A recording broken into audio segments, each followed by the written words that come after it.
Hello friends, this is Atul Pratap Singh and welcome to APS classes. Today we will discuss about the topic resources and development. In previous lecture, we have already discussed about the definition of resources and the means of the development. इस lecture video को हम लोग start करेंगे एक question के साथ में. ये question it's a most important question for the 10th class students और इस चैप्टर से क्वेश्चन बहुत बार आपके एग्जाम में भी पूछा जाता है. What is the question? Question is that do you think that resources are the free gift of nature as it is assumed by many. क्या आप लोग सोचते हैं कि जो रिसोर्सेज हैं क्या वो फ्री गिफ्ट है नेचर से जो हमको प्रोवाइड किए गए हैं? ऐसा हम लोग सोचना है, but in actually they are not. लेकिन ऐसा नहीं है. क्यों नहीं है? क्योंकि हम लोगों ने इससे पहले के लेक्चर वीडियो में डेफिनेशन को पढ़ा था रिसोर्सेज कि व्हाट इज रिसोर्स, रिसोर्स होता क्या है. अब आप जब डेफिनेशन को अच्छे से समझ जाएंगे तो आपको पता चल जाएगा कि it's a free gift of the nature और नॉट, कि ये फ्री गिफ्ट नेचर से प्रोवाइड किया हुआ है या नहीं है. जैसे कि what is the definition of resources. Resources की डेफिनेशन को हमने क्या पढ़ा था? Resources are those things which are available in our environment and used to can be satisfy human needs. जो ह्यूमन बींग्स की नीड्स को फुलफिल करता है. अब देखिए यहाँ पर एक चीज आ रही है सबसे इंपॉर्टेंट, कि ह्यूमन बींग्स की नीड्स को, जरूरतों को जो पूरा करेगा वो रिसोर्सेस होगा. मतलब हर चीज रिसोर्सेस नहीं होगी. आप चले जाइए ग्रीनलैंड में, आइस कवर्ड एरिया, वहां के अगर आप विनीथ में जाएंगे, डेप्थ में जाएंगे तो वहां पर बहुत से रिसोर्सेस हैं, but it's not usable for the human beings. Why? Because क्यों नहीं हम लोगों के लिए यूजेबल है? क्यों नहीं है? उसका रीजन है क्योंकि जो डेफिनेशन में हम लोगों ने आगे जो पॉइंट्स ऐड किए थे कि it should be technological accessible, economical feasible and culturally acceptable termed as a resources. Resources वो होते हैं जहां तक हम टेक्नोलॉजी के थ्रू वहां तक पहुंच सकें, इकोनॉमिकली फीजिबल और इकोनॉमी के बेस पर उसको फीजिबल कर सकें. इट मींस इन्वेस्टमेंट कम हो और प्रॉफिट ज्यादा हो. And culturally acceptable termed as resources, वो रिसोर्सेज होते हैं. अब आप देख सकते हैं रिवर में वाटर फ्लो हो रहा है, क्या वो रिसोर्स है, बट कब है? जब ह्यूमन बींग्स उसमें इंटरेक्ट करेगा उसके बाद वो रिसोर्स बनेगा, उससे पहले वो रिसोर्सेस नहीं है. इट मींस जो ह्यूमन बींग्स की नीड्स को फुलफिल नहीं करता है वो रिसोर्सेस नहीं होगा. Okay, so they are not. It means if the question will ask again, suppose कि ये गिफ्ट फ्री गिफ्ट है नेचर से जो प्रोवाइड किया गया ह्यूमन बींग्स को, नहीं, they are not a free gift. I am giving you answer in 3 points already given in your book. You can सी, आप अपनी बुक में देख सकते हैं ये जो 3 पॉइंट्स हैं, this 3 points will complete your answer. ये जो 3 पॉइंट्स हैं ये आपके आंसर को कंप्लीट करेंगे. Okay, the first point you can write, resources are the functions of the human activities. अभी हम लोग बताया था जैसे कि जो डेफिनेशन दे रहे हैं कि जो ह्यूमन बींग्स की नीड्स को सेटिस्फाई कर सके, तो इसमें क्या है? Interaction of the human beings. Resources are the functions of the human activities. Resources वो हैं जो ह्यूमन एक्टिविटीज के फंक्शंस में आते हैं, उसको हम लोग क्या कहते हैं? रिसोर्सेज कहते हैं. Okay, second point, human beings themselves essential component of resources. अब देखिए ह्यूमन बींग्स भी जो है वो खुद में देमसेल्व्स एक important components of resources. Resources का एक इंपॉर्टेंट कंपोनेंट्स है.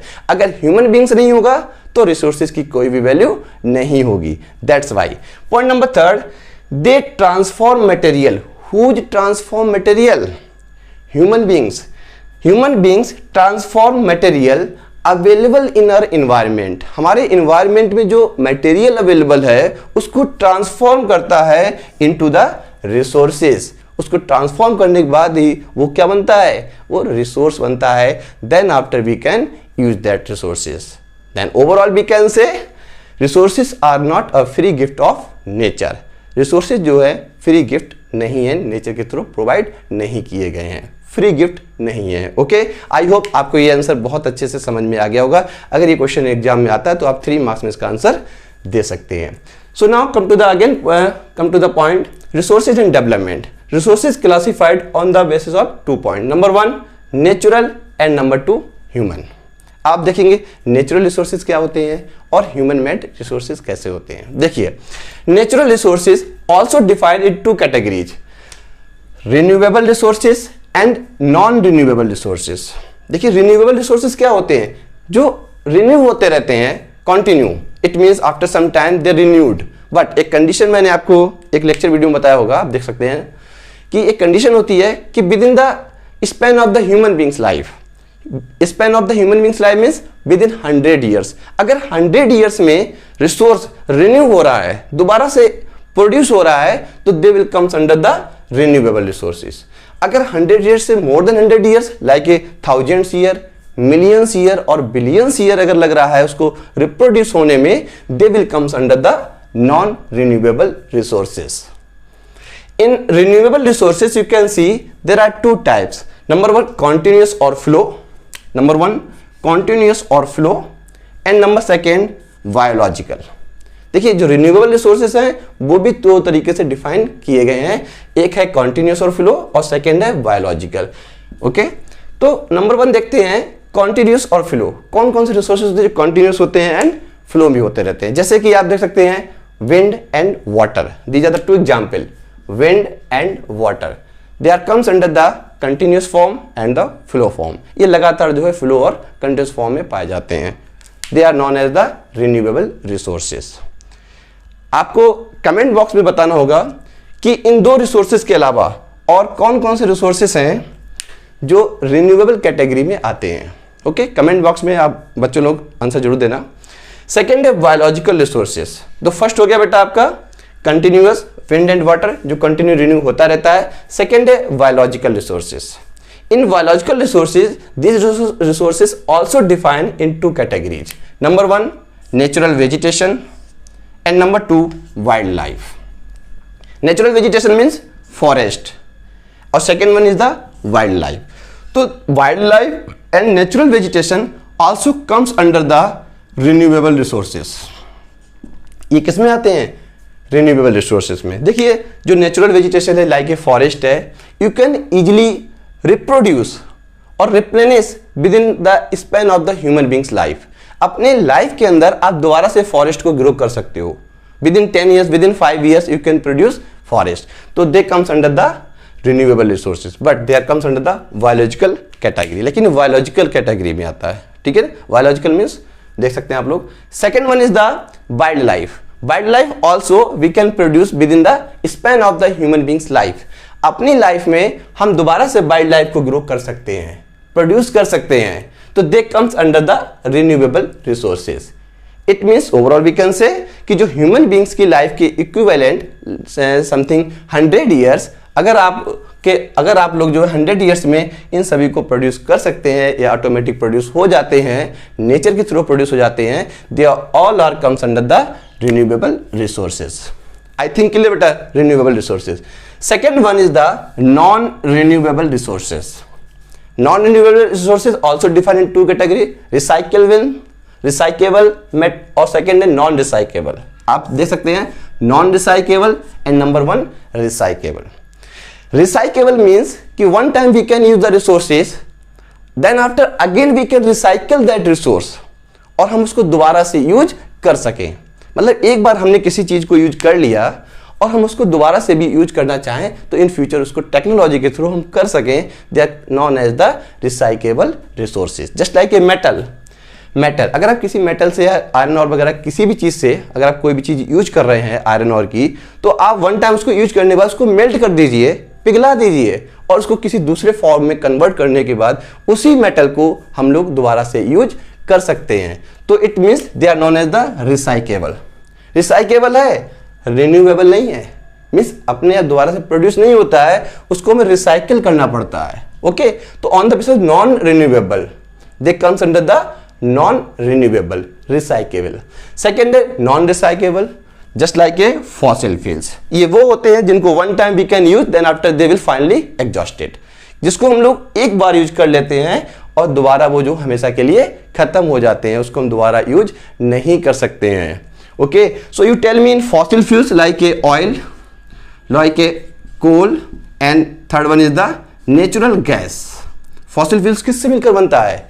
ऑयल से, कोल से एंड नेचुरल गैस से। इन सभी को कंबाइंड फॉर्म में बोलते हैं fossil fuels. They are known as the non recyclable sources. ये नॉन रिसाइकेबल सोर्सेज कहे जाते हैं। आई होप आपको बेटा क्लियर हो गया होगा कि natural resources define two types, renewable, non renewable. Renewable also define two types, continuous और flow and biological. In continuous wind and water, in biological natural vegetation और forest and wildlife. And non renewable recyclable means metal and non recyclable means fossil fuels. Fossil fuels में क्या क्या होता है, like oil, coal and natural gas. इन सभी को combined form में क्या बोलते हैं, fossil fuels. Okay, I think ये आपको क्लियर हो गया ना। Second part, resources human beings. अब देखिए रिसोर्सेज होता क्या है, एक तो नेचर के थ्रू मिलता है, सेकेंड होता है ह्यूमन मेड रिसोर्सेज। अब ह्यूमन क्या किस तरीके के रिसोर्सेज को फॉर्म कर सकता है, आप देख सकते हैं there are two types, structures and institutions and quality and quantity.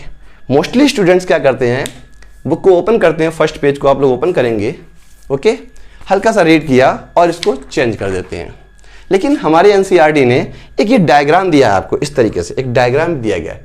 99% बच्चे इस डायग्राम को देखते तक नहीं है, जबकि it's a most important, it's a base of this chapter. किस तरीके से आप देख सकते हैं कि अब जो है आपको बुक को अच्छे से रीड करना है, ओके। इसके आगे देखते हैं बेटा, human beings, when the human beings will become a human resources. भाई ह्यूमन कब ह्यूमन रिसोर्स बनेगा, देखिए human beings after gaining the education, जब उसके पास एजुकेशन होगी, स्किल्स होगी and technology, education, skills and technology, then after human will become a human resources. उसके बाद ही वो ह्यूमन रिसोर्सेज बन पाता है। तो आपने देखा होगा कि सपोज आपको मैं एग्जांपल देता हूँ एक, कि बहुत सी वुडन कटेड वुडन जो है, कटी हुई लकड़ियाँ जो है आपके सामने पड़ी हुई हैं, ओके, आपके पास नॉलेज नहीं है, आपका स्किल्स नहीं है, आपका टेक्नोलॉजी नहीं है, तो व्हाट यू विल डू, आप क्या करेंगे, कुछ नहीं, नथिंग, आप वहाँ पर कुछ भी नहीं कर पाएंगे। लेकिन after gaining education, skills and technology, what you will do, आप क्या करेंगे, आप उस लकड़ी को डिफरेंट फॉर्म्स में कन्वर्ट करके यूजेबल फॉर्म में कन्वर्ट कर देंगे। Usable form means just like you can see here, इसको देख रहे हैं आप लोग, what is this, this is the piece of the wood, लकड़ी का एक पीस है, टुकड़ा है, नथिंग एल्स, इसके अलावा ये कुछ भी नहीं था। बट हम लोगों की टेक्नोलॉजी की वजह से आज ये क्या हुआ है, एक यूजेबल थिंग्स हो गई है। हम लोग अपने स्टडी मटेरियल के टाइम पर इसको यूज करते हैं, जब भी पढ़ना होता है इसके ऊपर बुक रख के पढ़ते हैं, और ये हमारे लिए बहुत ज़्यादा यूजेबल थिंग्स हो गई है, ओके। तो आप लोग देख सकते हैं कि जो ह्यूमन है also a resources, human beings also है, after gaining education, skills and technology will become a resource. तो यहाँ पर there are define of the human categories, structures and institutions. अब what is the means of structures, structures का मतलब क्या है और इंस्टीट्यूशंस का मतलब क्या है, तभी तो कहते हैं बेटा बुक में पढ़ लेगा, बुक में दिया गया बहुत अच्छे तरीके से, बट बच्चे इसको नहीं देखते हैं। तो यहाँ पर स्ट्रक्चर से मतलब है कि जो ह्यूमन बींग्स है with the education, skills and technology convert raw materials किस फॉर्म में, एक स्ट्रक्चर प्रोवाइड करता है। Just like you can see here, एक साइकिल, मैं आपको एक साइकिल बना के दिखाता हूँ इस तरीके से। ये साइकिल क्या है, आपने आयरन और रॉ फॉर्म में देखा था, आयरन और को हम लोगों ने कन्वर्ट कर दिया, उसमें आयरन एक्सट्रैक्ट किया, आयरन को प्योरीफाई करके आयरन निकाला उसमें से, उसके बाद हमने इसको जो है एक मेटल के फॉर्म में कन्वर्ट करने के बाद इसको एक साइकिल का फॉर्म दे दिया। अच्छी बन गई है, बहुत मेहनत पड़ी बेटा, भाई काफ़ी कॉस्टली है, ओके। तो हमने उसको क्या है, एक उसको स्ट्रक्चर दे दिया, एक शेप दे दी, स्ट्रक्चर, उसको स्ट्रक्चर दे दिया, it will become A cycle. और जब साइकिल बना ली तो धीरे धीरे क्या स्टेब्लिश कर दिया, cycle institution, institution means cycle industry. इस तरीके से जितने भी मटेरियल्स हमारे एनवायरनमेंट में हैं, हमारे एटमॉस्फेयर में, हमारे अर्थ सरफेस पर हैं, टेक्नोलॉजी के थ्रू हमने उनको क्या दिया है, एक स्ट्रक्चर दिया है, और देन आफ्टर बी स्टेब्लिश ए इंस्टीट्यूशंस। अब इंस्टीट्यूशन ऐसा नहीं है कि केवल साइकिल का इंस्टीट्यूशन हो, बहुत तरीके के इंस्टीट्यूशन हो सकते हैं। Just like cotton industry, cotton भी एक अलग तरीके अपना उसका अलग इंस्टीट्यूशन है, ठीक है ना। आयरन और इंडस्ट्री उसका अलग अपना है, कार मैन्युफैक्चरिंग इंडस्ट्री उसका अलग हो गया है। तो इस तरीके से बहुत से हो चुके हैं। तो एक हमारे स्टूडेंट ने कमेंट बॉक्स में क्वेश्चन किया था, सर इंस्टीट्यूशन तो यूनिवर्सिटीज और स्कूल और कॉलेजेस होते हैं, फिर आप ये सब इंस्टीट्यूशन कैसे बता रहे हैं।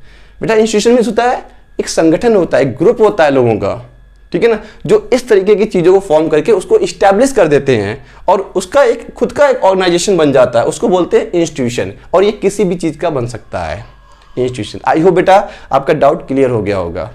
तो ये तो हो गया हमारा ह्यूमन बींग्स में जो रिसोर्सेज क्लासीफाई किए गए ह्यूमन बींग्स में। First structure and institution, I hope आपको समझ में आ गया होगा। सेकंड आते हैं क्वांटिटी एंड क्वालिटी।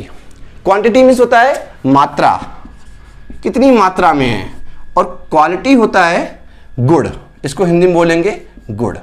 तो जो मात्रा और गुण है, क्वांटिटी एंड क्वालिटी है, ये लोगों के ऊपर डिपेंड करती है। हमारे कंट्री में सपोज पॉपुलेशन बहुत ज़्यादा है और पूरी पॉपुलेशन, कंप्लीट पॉपुलेशन इलिटरेट है, सपोज ओके इलिटरेट है, तो उस पॉपुलेशन का क्या यूज है? आई थिंक नथिंग, क्योंकि वो किसी भी रिसोर्सेज को सही तरीके से यूज नहीं कर पाएगी। तो क्वांटिटी के साथ साथ पॉपुलेशन में क्या होना चाहिए? क्वालिटी भी होना चाहिए। अगर क्वालिटेटिव पॉपुलेशन है तो आपकी जो कंट्री की इकोनॉमी है बहुत तेजी से ग्रो करेगी।